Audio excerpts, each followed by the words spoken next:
député de Duplessis? Oui, je peux y aller.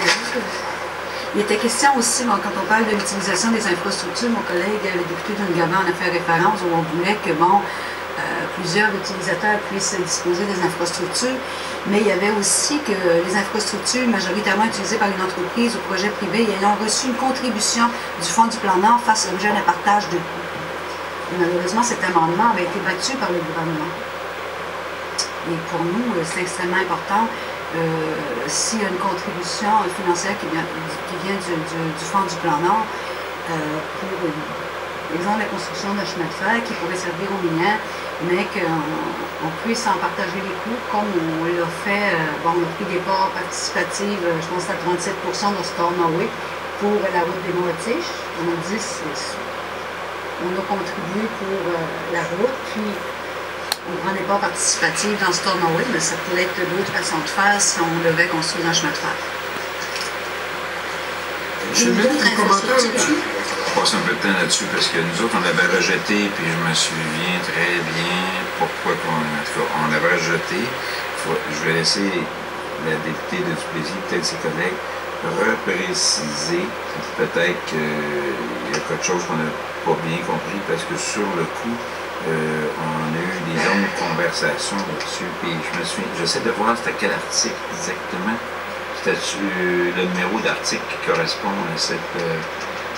à cet aspect-là. C'est-tu 47? Non. 49? Parce que 49, c'est la société peut, par règlement, fixer des droits exigibles pour l'utilisation d'une infrastructure sous sa responsabilité. Mais je voudrais juste être sûr que... Oui, je pense que c'est 47. Hein? On va les voir aussi, le président. Excusez-moi. Toute infrastructure. Est-ce qu'on peut, je vais faire appel à vous, surtout, M. le Président, en fait, je veux comprendre le libellé comme tel de 47, parce qu'il y a des amendements qui ont été rejetés, je ne sais plus pourquoi. Donc, celui qu'on a sous les yeux, c'était la société finance ses activités par des contributions qu'elle reçoit, les droits qu'elle perçoit, et les autres sommes mises à sa disposition. Est-ce qu'il a été adopté, M. le Président, ou suspendu? Regardez, attention là. Il y a des amendements qui sont suspendus à l'article 47. Oui, hein? OK, 47, 47.1. OK? Alors, attention, regardez, ce que nous avons, nous, actuellement, l'amendement sur l'article 47, c'est lu comme suit. Il est modifié par le jour à la fin du suivant.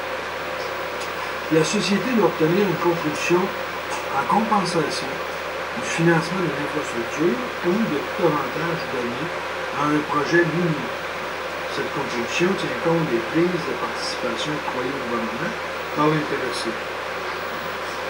Ça, c'est le député d'Ungava qui a déposé ça. Ça, c'est sur l'article 47 et modifié par l'ajout. Déposé par le député d'Ungava le 22 mai 2012. Et c'est suspendu cette année. La société doit obtenir. La société doit obtenir une contribution en compensation du financement de l'infrastructure ou encore de tout avantage donné à un projet minier. Cette contribution tient compte des prises de participation octroyées au gouvernement par l'intéressé. Bon. Et l'article 47 celui qui a été rejeté est le suivant.